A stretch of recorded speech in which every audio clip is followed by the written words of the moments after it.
Good afternoon, guys. As you come in, if you could start filling out the poll, that would be amazing.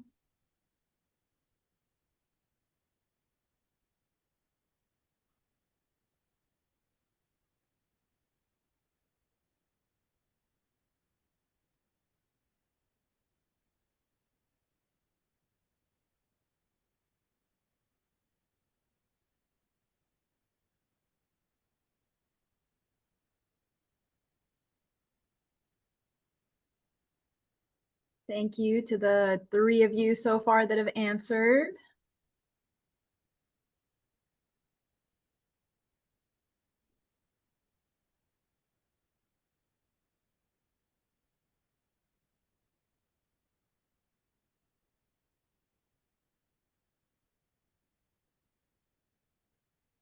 All right, 8 of you. Thank you. Thank you. We're going to give it another minute or so. I appreciate those of you who arrived on time. We will start shortly just because I value that you are here on time. And we will make sure to end on time. Still waiting on another handful of people to answer the poll just to get our brains centered on the topic for today.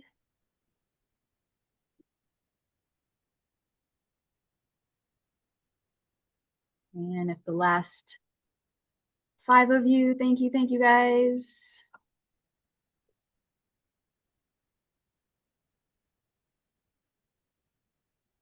And it looks like we just need about 3 more people. So as you join us, quick poll just to get us started, get us centered on the topic for today. And just 2 more people, the last 2 people. And if not, we'll start in 30 seconds anyhow. So if you guys make sure that you have a quiet workspace, you guys can silence your phones and put the do not disturb. I just did that for myself because I cannot be trusted. My own self-control cannot be trusted. And thank you to student number 16 who completed that poll. And we will go ahead and get started. We have a couple intro announcements, reminders, and thank you to everyone who completed the poll. I don't remember. Somebody was going to make an announcement. Who was that? Tali. There you go. Okay. All right. Thank you, Tali, for that. And thank you, everyone, for joining today's class. Just a quick reminder before we start, please turn on your camera so we can mark your attendance accurate. If you have technical issues or if you're in a school activity, school meeting, school practice, just message Chris because Chris is doing the attendance today so we can mark your attendance as excused. And please do update your Zoom display name to your complete name so that we could record your attendance accurately. If you're an alumni, please add alumni before your name. And if you're a student leader, please add SL before your name. So that's all for me. I'm gonna pass it back to Tali. Thank you so much. Great. Thank you. All right, guys. So again, I'm covering for Haley today. She's here with us, but we have little guest lectures every so often. So here I am. I met some of you previously. I guess it was a couple weeks ago I covered. Just looking at the cameras. So cameras on and you in view. So a camera on facing the wall is not really what we're talking about. That doesn't, might as well have it off, right? So the 3, 4, 5 of you who have your cameras on, but we cannot see you, if you could please rectify that. And those of you who don't have your first and last name, again, she asked if you could, that would be lovely. All right. And again, for attendance purposes, we do need those cameras on and to see you in view. So very quickly, just going over the poll results. It looks like staying consistent is the main thing that we find a hard part of building self-control, which makes sense because sometimes we're more motivated and sometimes we're less motivated. And the hardest emotion for you to stay calm through is anger. And this actually ties in very well with what we're going to talk about today. And I'm going to actually tell you exactly why this happens. I know that I learned this while teaching my students in my own class because I have a whole unit on controlling your emotions. And so to me, I'm an English teacher by trade, but teaching this socio-emotional learning class, it was really interesting for me to learn and then reflect on why I too have a hard time controlling my emotions sometimes. And I found out that it's not me, it's my brain. There's actually something biologically happening that causes us to lose it sometimes. And it's really a way to help you be more kind to yourself. So you guys will be experts too by the end of this class session. You struggle with procrastination. I heard this from a number of people at the Springboard event this weekend. Can you toss it in the chat box, a thumbs up or a happy face if you were at the Springboard event this weekend, just out of curiosity? How many of you guys joined us this weekend? Let me open my chat box. So just a thumbs up or a happy face or a yay, or I don't know, some affirmation if you were there. Oh, Genesis was there. Thank you. I hope you enjoyed. Only Genesis? Me and Genesis? We were the only two people there? Well, that's depressing. You guys better come on these field trips. There will be some more in February and March. So let's go ahead and get started for today. So first slide, please. And thank you to all the amazing assistants that I have for today. So today's topic is strength training your brain and self-control. So that was why we had those poll questions. Oh, I just saw everyone just popped up. Michelle was there and Chrislyn was there and Lizzie was there and Valerie was there and Amber was there. Awesome. So a bunch of you were there this weekend. So again, focus for today, main topic is thinking about our brain, but more specifically self-control. And so today's going to be really reflective. I know it is every week, but today particularly so. Next slide, please.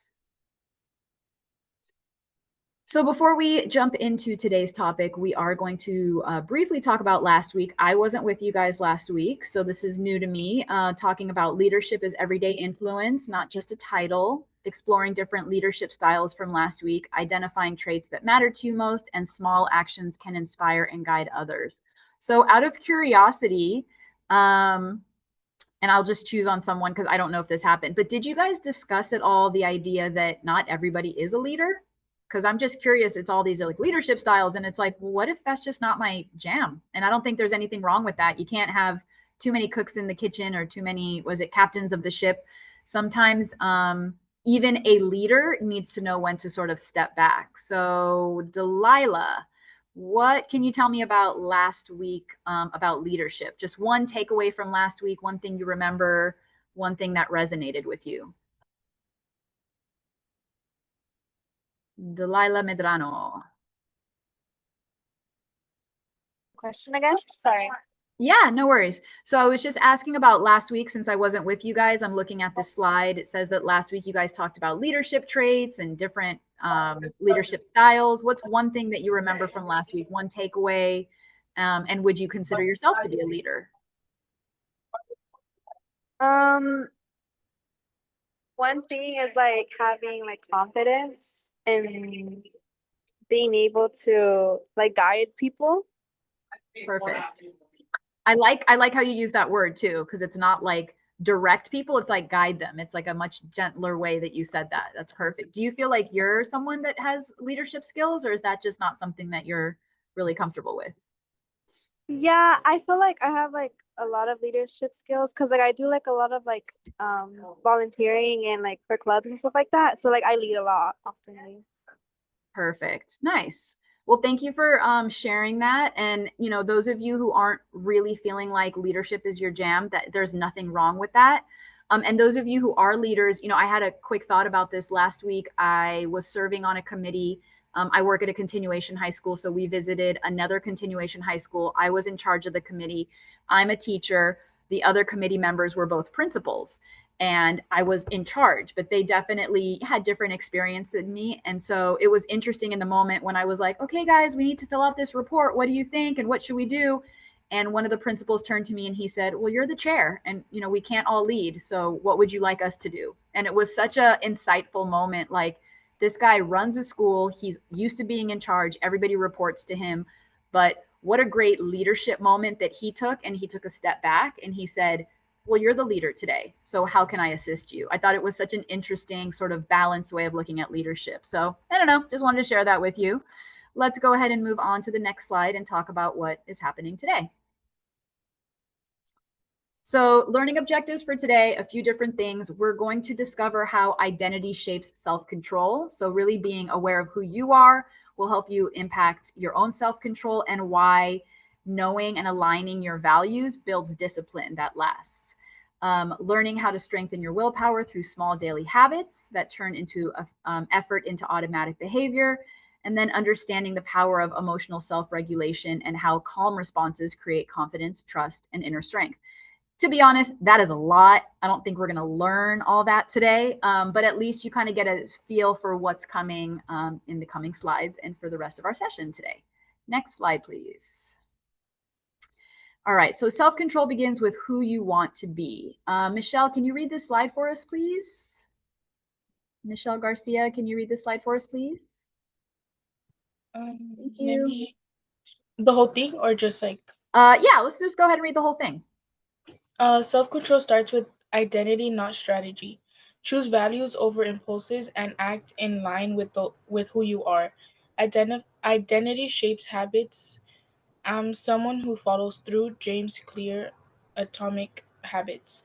Your values provide the why that sustains discipline when motivation fades. Thank you so much. I appreciate your help with that. So it's a lot. There's a lot going on here, but really the gist of it is just that if you can really think about what's important to you, what you value, how you want to represent yourself, that's going to help you identify and maintain self-control and discipline over different things, your behavior, your emotions. And something else I'm thinking about as a mom, I do have 2 kids at home, and I know sometimes I'm just so busy, I'm so overwhelmed, and I just lose it, and I'm just like, and I'm just like yelling at them, and then I'm like, oh my God, that was such a bad mom moment. And I kind of like, don't do that. It wasn't their fault. This was a you thing. This was you bringing home something that happened to you at work, and you took it out on other people. And then I have to remind myself, like, that's not who you are. That's not how you want to be as a mom. Take a deep breath. And then also forgiving myself for messing up and just being like, you know what, do better next time. Remember when you get in that moment where you're frustrated, it's not about them. It's you got an email from a parent or something that bothered you.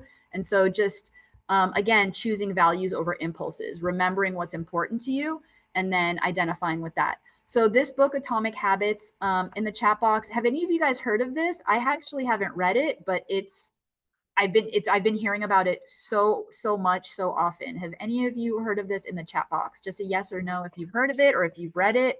Just, oh, you have it, Moreno. And have you read it, Moreno, or you just have it and you haven't got to it yet? Never heard of it, Genesis. No. Just the beginning, you just started. Okay. Lots of no's. Yeah, so put this on your radar, you guys, because I hadn't heard of it. And for some reason, it keeps popping up. So this is apparently the thing. So I have a quick little overview. Oh, alumni David did. We'll watch a quick video. It was like a little 30 seconds, a little tidbit about it. But I was like, oh, let's share. So I'll shut up now. Atomic Habits, James Clear teaches us how to build better habits and break our bad ones so that we can live our best lives. Here are my 5 key lessons from the book. 1. Small habits lead to big changes. If you get 1% better each day, you'll get 37 times better by the end of the year. As James writes, habits are the compound interest of self-improvement. 2. If you want better results, focus on systems, not on goals. Goals are about the results you want to achieve, but systems are about the processes that get to those results.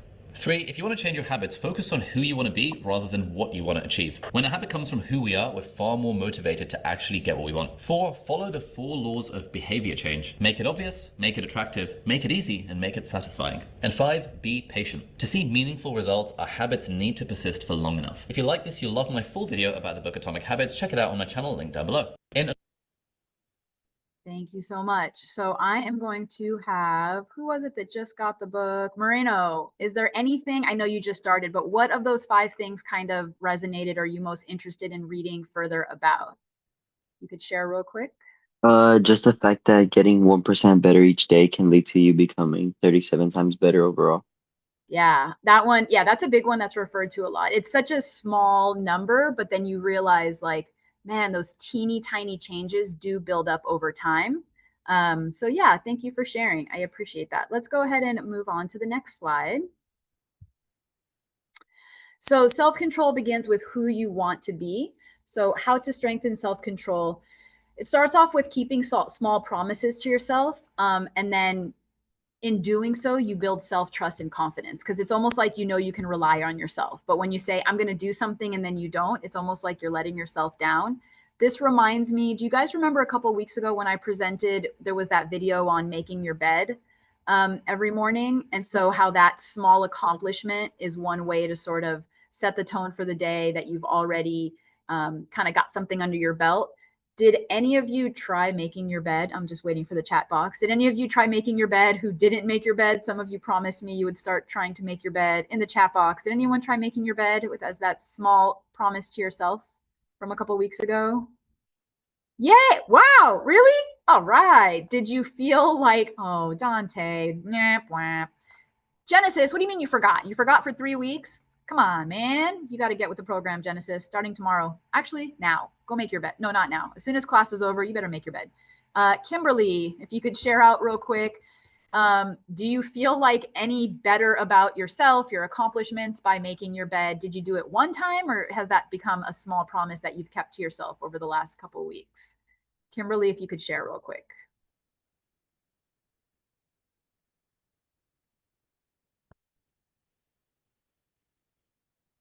Kimberly, if you can unmute yourself. I feel like You are. it has Hi. been something that I have well, since you had talked about it last time, I feel like I was able to do it and have it in my mind to know you have to do it, no hesitation or anything, you have to do it. It's something that you need to do, something for myself, but something else for me to be able to be organized too.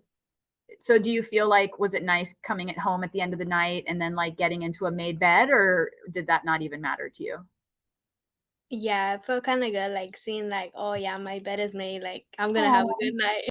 Oh, I love that. Thank you so much for sharing. And those of you who've been making your bed, yay, I changed your life forever. And you'll make your children make their bed one day just because of me. But Kimberly, that is a perfect example of keeping small promises to yourself. And I love how you already identified that, you kind of felt good about yourself, that no hesitation, you just got up, made your bed. It took all of 30 seconds, but it was a little way for you to kind of hold yourself accountable. And then the bigger ones, obviously, visualizing your future self to stay focused. I know a bunch of you at Springboard, we kind of talked about this. You talked about what the future looks like for you. Most of you guys are stressing about college apps right now. I guess you have until the end of the month, and some of you are already stressing about AP testing, even though you have until May. But just visualizing what that would look like to stay, on focus and not procrastinate. And then when that self-control just becomes part of who you are, it's natural. It's like anything. I give you an example would be the first time you rode a bike, you were really focused, you were really nervous. But now most of you, when you ride a bike, you're talking to someone, you're chewing gum, you're taking one hand off the handle, both hands maybe real quick because you're checking something. And that's not something you did originally. So it's like anything you do. The more you do it, the more comfortable you feel with it. Let's go ahead and go to the next slide. So we've had a lot of chance for everyone to share in the chat box and to talk a bit. I do want you guys to take some time to reflect. If you were already the kind of person who follows through, what's one habit that would reflect that identity? If you're not that person, which is not addressed here, what would be something that could reflect it? So answer the question the best that you can, depending on if it applies to you or not. And I see someone trying to get into my classroom. I think we're good. Okay, so go ahead, and I think there's a timer. Yes, there is. So you got, I believe it's 90 seconds. So give it a go real quick, guys.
All right.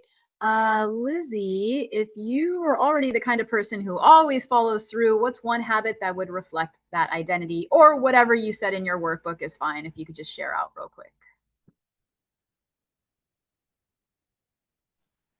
Can you repeat the question? I'm sorry. It's the workbook question. So just whatever you wrote about in the workbook.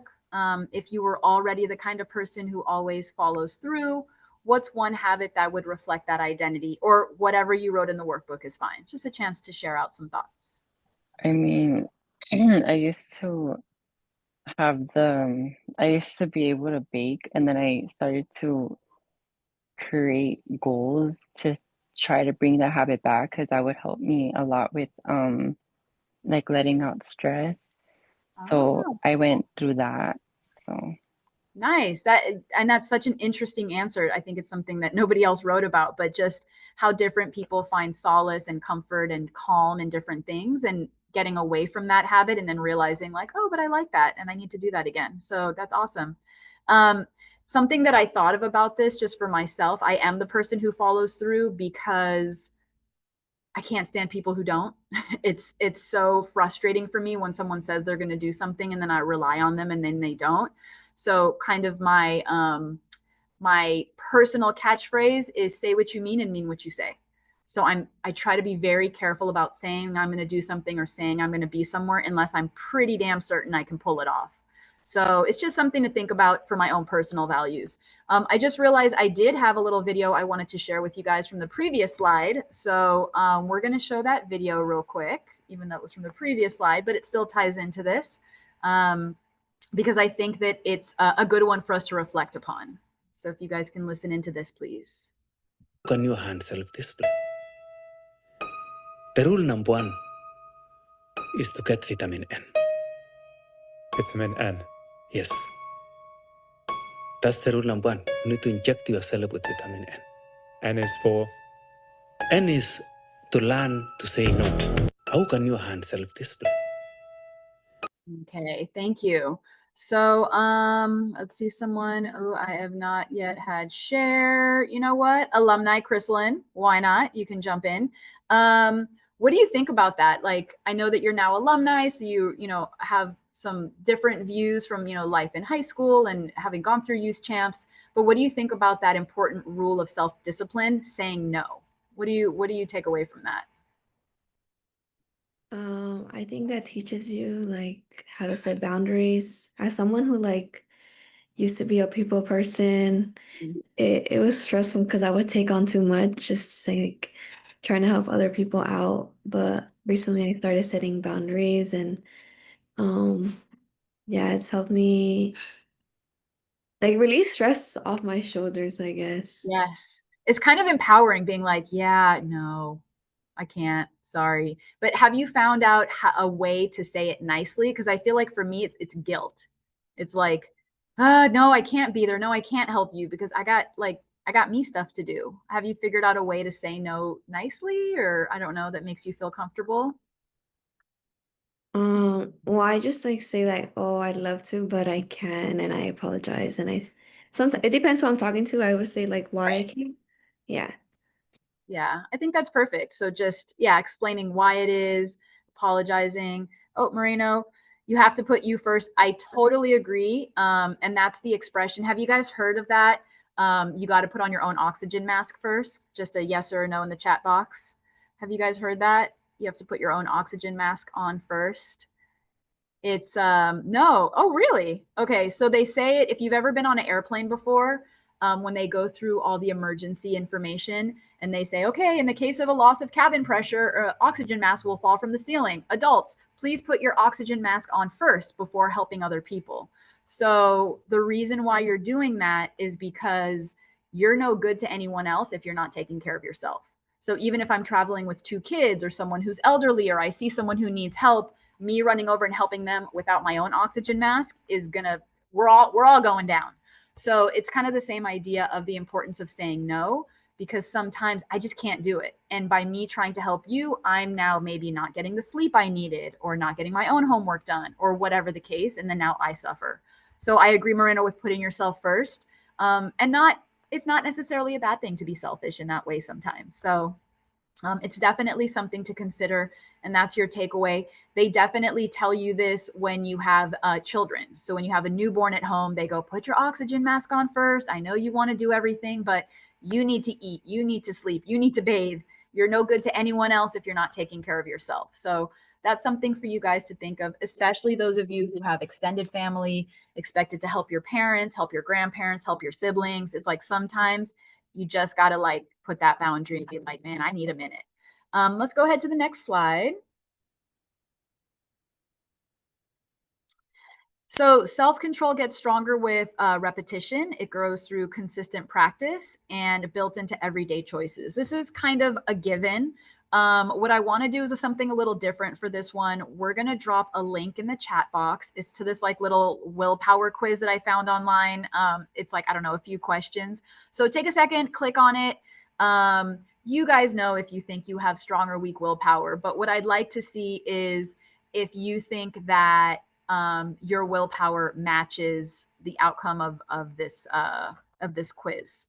So let's take a minute and let me click on it as well. Just yeah. So it's how good is your willpower? Willpower. Do you find it easy to resist stuff, or are you easily addicted? Are you the sort of person that plans to go to the gym after work but never seems to manage, or are you the sort of person that goes for a run every morning? Find out. So right there, there's a little let's start button. Go ahead and click that. And again, just something fun, a little different. Go ahead. And then when you're done, if you could drop in the chat box and tell me what your results are. Again, the 7 little slides here. Click on the link in the chat box and just take your own willpower quiz for a quick self-reflection on your own willpower, your own self-control.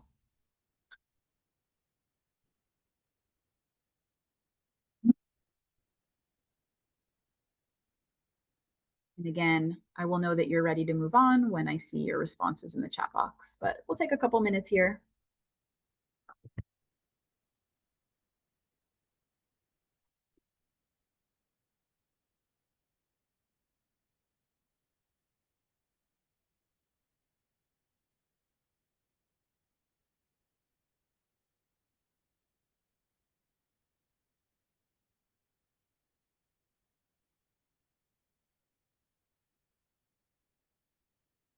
So when you're done, what I would like you to put in the chat box, are you surprised or not surprised by your results? I think that's an easy, quick way to address the outcome.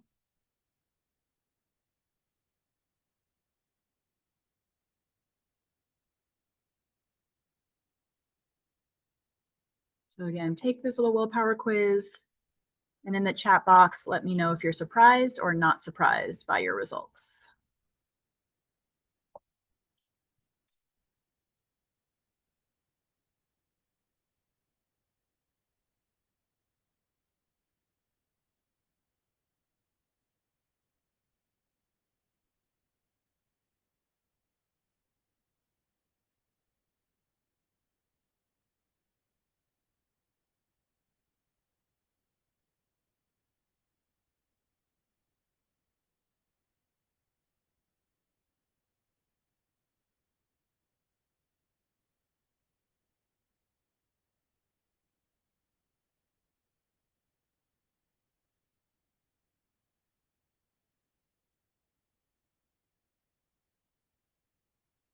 Not surprised. Okay.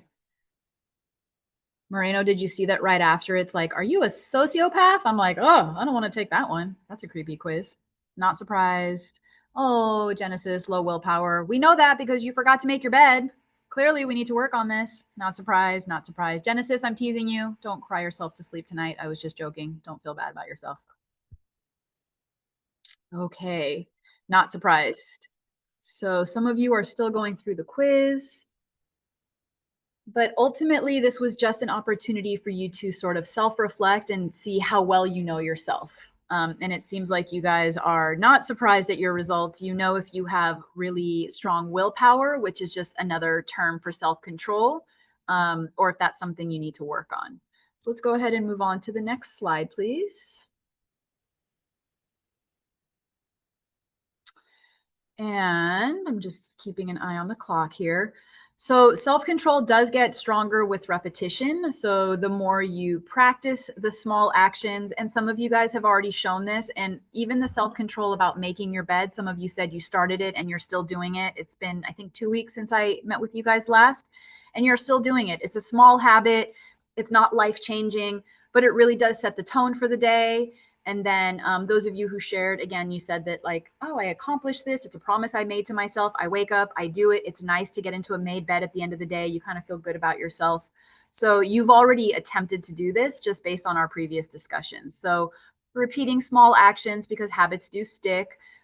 Choosing discomfort to grow stronger.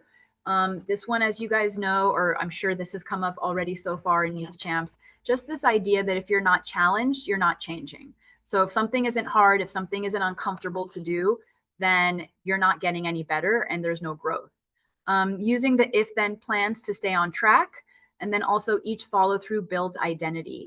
So Dante, I'm going to have you share one thing that resonates from this slide. Give us an example. How is it either the repeating small actions, something that you can identify with, or putting yourself in uncomfortable situations to grow stronger, or having an if then in your mind, or just following through and that helps you feel, you know, like you're more in tune with yourself? Which one of those four would you say is something that you can kind of relate to and share on? Oh, and the lights are going out in my classroom. Hold on. Okay, Dante, go. I'm just trying to motion control my room. Or not, or I'll stay in the dark. Okay. I think repeating small actions is Mhm. best because I don't think it helps right away, but with practice and like just knowing that it doesn't have to happen right away, I think repeating small actions helps.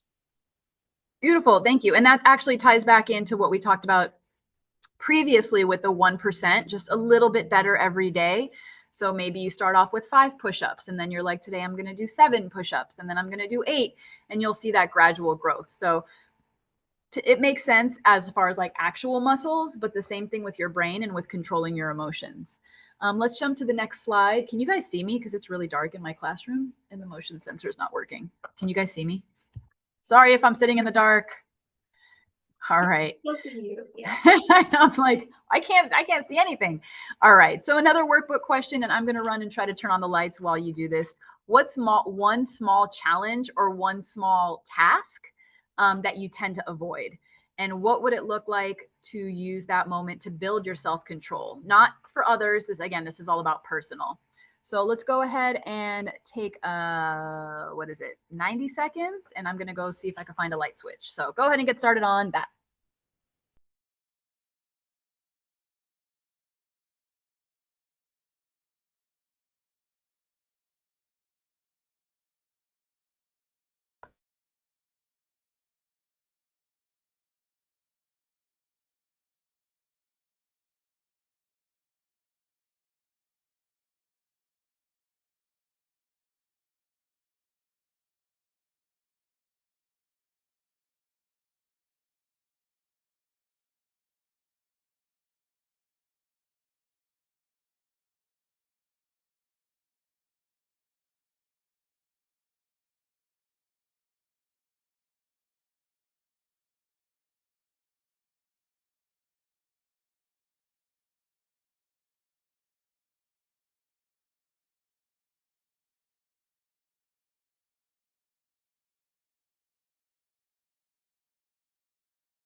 All right. So instead of sharing out as a group, we're going to do a quick breakout room for like 3 minutes. So once you get in there, I'd like each person to share. That gives you about a minute each, just sharing out what you came up with. If there's more than 3 people, just share the best you can, and then we will meet back in this main room in about 3 minutes.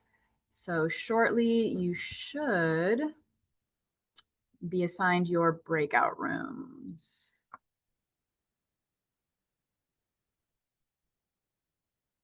Let's see. Okay, yes. Is everyone back yet? Almost everyone is back. Okay, awesome. So thank you to facilitator assistants, alumni, student leaders, anybody who helped facilitate a breakout room. Hopefully some more people had an opportunity to share.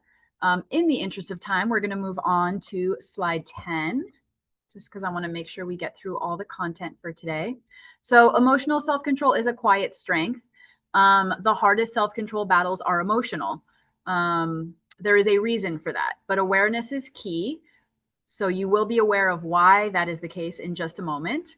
The pause is powerful, counting to 10 and practicing square breathing. We're going to get to that in a second.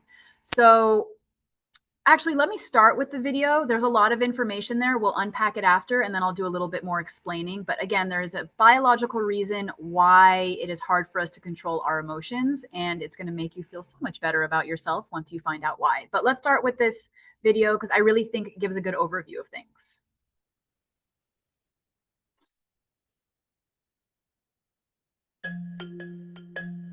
When we hear the word emotion, most of us think of love, hate, happiness, or fear. Those strong feelings we experience throughout life. Our emotions are the driving force behind many of our behaviors, helpful and unhelpful. Just where do our emotions come from? Our brain is wired to look for threats or rewards. If one is detected, the feeling region of the brain alerts us through the release of chemical messages. Emotions are the effect of these chemical messages traveling from our brain through the body. When our brain detects a potential threat, our brain releases the stress hormones adrenaline and cortisol, which prepare us for a fight or flight response. When we detect or experience something rewarding, such as someone doing something nice for you, our brain releases dopamine, oxytocin, or serotonin. These are the chemicals that make us feel good and motivate us to continue on the task or behavior. In these instances, the feeling region of the brain kicks in before the thinking part. Sometimes the reactions of the feeling brain are so strong that it dominates our behaviors and we're unable to think rationally in the moment. Our emotions hijack our brain.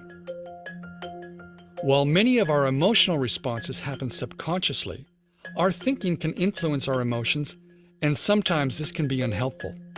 Just thinking about something threatening can trigger an emotional response. This is where we can manage our emotions with conscious thinking. Our emotions play a powerful role in the way we experience the world. Understanding and regulating our emotions through our thoughts and behaviors can help us take greater control of our brain and achieve our goals.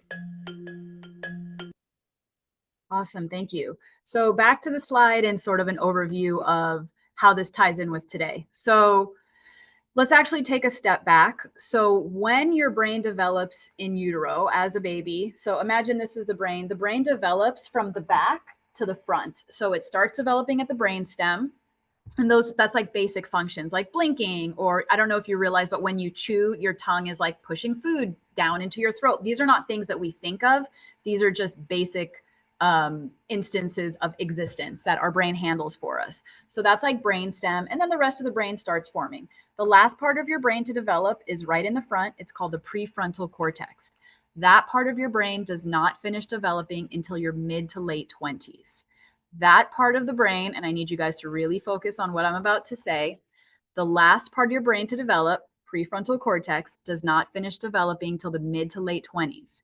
That part of your brain is responsible for impulse control, making good decisions, controlling reckless behavior, prioritizing, and planning. What are things that teens are usually not very good at? You could toss it in the chat box.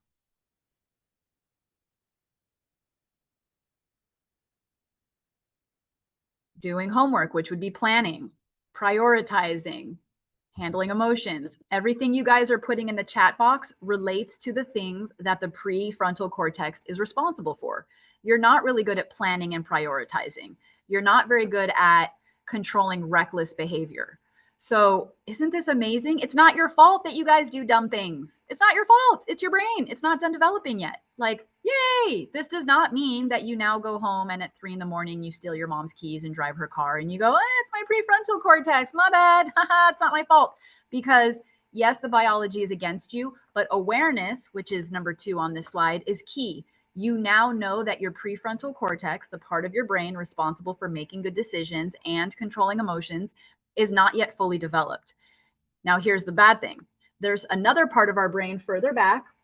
It's 2 little almond-shaped bits of your brain. They're called the amygdala. And the amygdala is more like the emotional part of the brain. So I'm really simplifying this. There's lots of parts to your brain, but let's call the prefrontal cortex your thinking part of the brain, and the amygdala is your emotional part of the brain. So in situations of stress, as mentioned in the video, and the stress could be external, you can hear a loud bang, or you could hear your mom say, Antonio, and you're like, yeah, mom, sorry, what did I do? And you're like, your brain, your amygdala goes, oh my God, that's a threat. And immediately it releases cortisol, which is a stress hormone, and adrenaline into your body. And that's when you stress out and your heart starts racing and you have a hard time controlling your emotions because you're so anxious. So in a situation that you identify to be a threat, it could be a real threat, someone screaming at you, charging towards you with a knife. It could be your mom screaming at you, whatever this threat is. It causes your amygdala to release adrenaline and then you react. Now, this is a good thing because what the amygdala does is it causes you to react quickly in a time of danger. So it actually keeps you safe. So think about it when, if you're crossing in a crosswalk and a car is coming towards you really fast and you're like, oh my God, is that going to stop? You don't want to stand there and be like, oh, I'm about to get hit by a car. Is that the new Mercedes? Oh, wow. You don't want to be doing all that. You don't want to be thinking. So the amygdala actually stops you from thinking. It stops the prefrontal cortex from thinking, and it causes you to react quickly with a fight, flight, or freeze response, which you want. So it's really weird. But in a time of danger, you want to respond emotionally, which is, again, fight, flight, or freeze. You don't want to be thinking. So the problem is in a situation that's not really a threat, it's maybe someone stepped on your nice new white sneakers at a party and you're like, what the? And then you want to hit them because you're so pissed off. That's your amygdala responding. That's called an amygdala hijack, when the emotional part of your brain blocks the thinking part of your brain.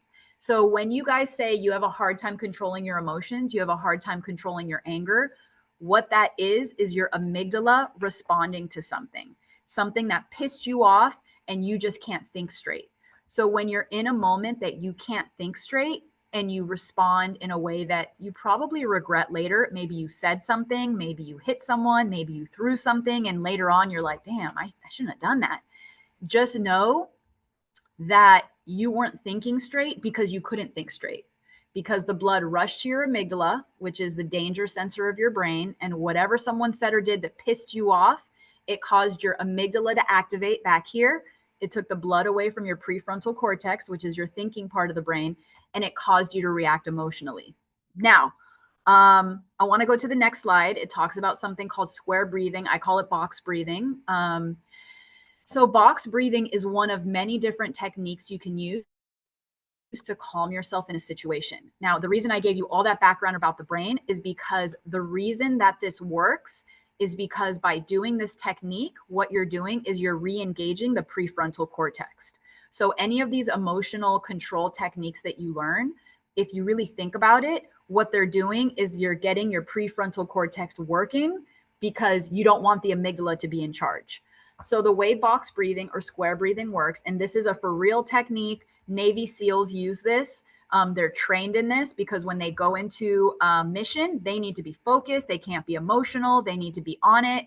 And they need their prefrontal cortex really engaged because they got to be safe. So the way it works is imagine, I call it box breathing, but again, square breathing is imagine a square equal sides, or a box equal sides. You're going to be inhaling, holding, and then exhaling and holding in equal seconds. So we could do 4 seconds, for example. So it would look like this.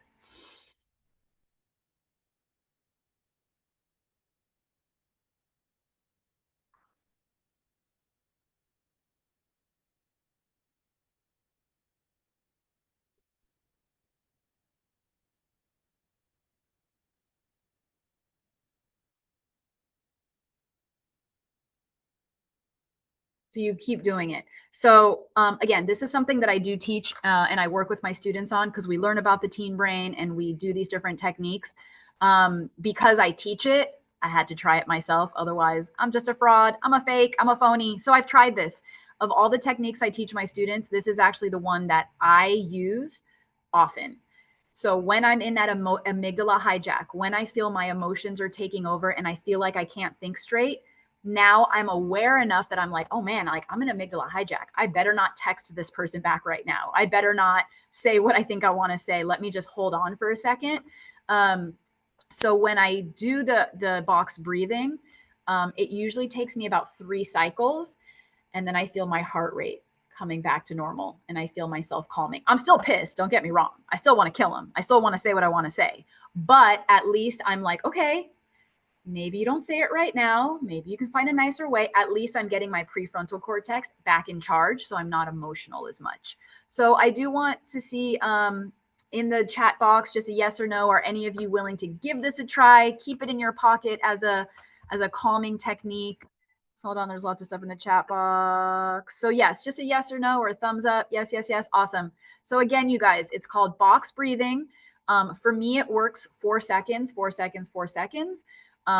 If I'm really worked up, which definitely happens, I push it to 5 seconds. So you just try to play with it at your own. Again, that doesn't mean you're not going to be pissed off. That doesn't mean you're just going to like be like, oh, kumdaya, everything's great. But at least you're going to calm yourself down, and then you can make some better decisions and be more in control of your emotions. Let's go ahead to the next slide. So strategies to strengthen emotional control. There's also reframing. So it's just like how to, restate something in your mind. So something as simple as like, I'm waiting in line for the movies with my friends and damn it, it started raining. And it's like, and now I'm all pissed. Or I could be like, this will make for a great story. Like, it's nice to stand in the rain. I don't know. I mean, just finding a nicer way to look at something. Naming your emotions, name it to tame it. So understanding like, well, why am I angry? Well, I'm actually angry because I'm hurt. Like, you hurt my feelings and that made me angry. And then just understanding like, why am I feeling this way? That's gonna kind of help you control it. And then daily practice. So just practicing your box breathing or practicing thinking before you speak, any of those types of things. So steady under pressure, that is going to get you respect. And more importantly, it's going to help you feel better about yourself. Let's go on to the next slide. Sorry, I'm rushing, guys. There's so much to tell you. Quickly in your workbook, 90 seconds, what emotion tends to throw you off course? What could you try? A pause, a breath, a different thought, maybe even box breathing. But taking a moment to reflect and then write about what we just discussed, we have 90 seconds.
All right. Interest of time, we are not going to share, but thank you for writing. Go ahead and flip to the next slide, please. I just want to, again, honor your time and make sure there's time for announcements at the end. So, heads up, next class coming soon. If I am not mistaken, somebody correct me if I'm wrong. Next class is the last class for the semester, right? Yes, Is that it right? is. Yes, it is. So, and they're going to remind you of that. So next class is the next last class of the semester. And oh, we got someone waiting. So for the next class, again, last class for the semester, then you're going to get a nice break for December and January, and then we'll join again. I believe it's in February. I know there's a couple field trips. Again, announcements are coming, but implementation is what you do with what you've learned. And some of you already shared with me that from a couple weeks ago, that routine about making your bed, some of you are already implementing it, which again ties into today, keeping those small promises to yourself. So you're already doing this. So you're going to reflect on that. You're going to reflect on progress and define who you want to become. We did that a little bit today with thinking about how you control your emotions, what your willpower looks like, what your values are. Committing to habits, mindset, and goals. Again, you guys have already apparently been doing this all semester. So this will, again, be an opportunity for you to reflect, and then turning learning into lasting change, which again, it seems like you guys are already doing. But again, takeaways today, things that I'd like you to practice. And the next time I see you, I believe I'll be covering some classes for this cohort in, I think it's in February or March. So hopefully I'll see you guys again. So those of you who've been making your bed, thank you so much. But two, please keep your promise to me that you'll try your box breathing when you're feeling yourself having an emotional response to something and you just need to get your self-control together. Please try the box breathing. And if I don't see you in the cohort, but I do see you at the field trip, please come and say hi to me. That would be super amazing. And I am ending right on time. I'm passing the baton to somebody that's not me to make announcements. Thank you guys for your attention today. Thank you so much, guys. I will take it over, Tali. Thank you so much. Now for this one, guys, I will give you 90 seconds to finish your workbook and survey. So I'm gonna start the timer now.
Right, that's all for the timer. Now moving into announcement, but before I move into the announcement, again, Tali, thank you so much for your wonderful discussion today, and thank you everyone for attending today's class, especially to all the alumni and student leaders who led the breakout rooms earlier. As always, you guys are amazing. And thank you, Haley, as well, for joining our class today. Thank you so much. Now, for the announcement, for the workbook and survey, the deadline for this one is this coming Friday at 5 p.m. So please make sure to complete them on time because remember, no workbook means no points. And please do double check the cohort number and level number for this one. So today we are in cohort 7, level 1. The facilitator is Tali Sherman so that you won't miss your points if you miss input your information. Now, the next announcement will be the Ignite Speaker Series. So that is happening on Monday, November 17 at 6:30 to 7:30 p.m. So this is important because this is the final Ignite for this semester and your only chance to gain extra 2 points for your stipend. Now, the RSVP deadline will be this Friday as well at 5 p.m. So the RSVP link will be in the chat box. Again, all of the announcement, the workbook links, and additional resources for this workshop will be in our student guide website. Now, the link will be in the chat box as well. And we also do have a student help form where we will be answering all of your questions and concerns related to youth champions.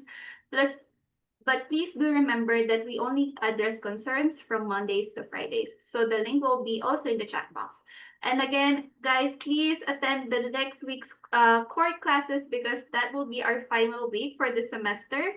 Now, regarding applying for the next semester, the spring one, we will be announcing it maybe next week or maybe we'll be sending you an email about that. So stay tuned for that. Now, that's all for me today. Thank you, everyone, and have a great day. Thank you, everyone. Bye-bye. Thank you guys. Bye. Thank you. Bye, David. Bye-bye. Bye, everyone. Bye, Catherine. Bye, Dante. Bye. Bye, everyone. Kimberly, Valerie, Shaw, Sawchill. Do you have Genesis, do you have a question? Sorry. Yeah, I just wanted to clarify. We have to reapply for the spring semester, correct? Yes, you will be reapplying for the spring semester, but we will be sending the application maybe next week or via email. So stay tuned for that. All right, okay. Thank you so much. Thank you, Genesis. Bye. Have a nice day. You too. Bye-bye. Valerie, Sawchill. Do you guys have questions? Or maybe I'll just remove them right now.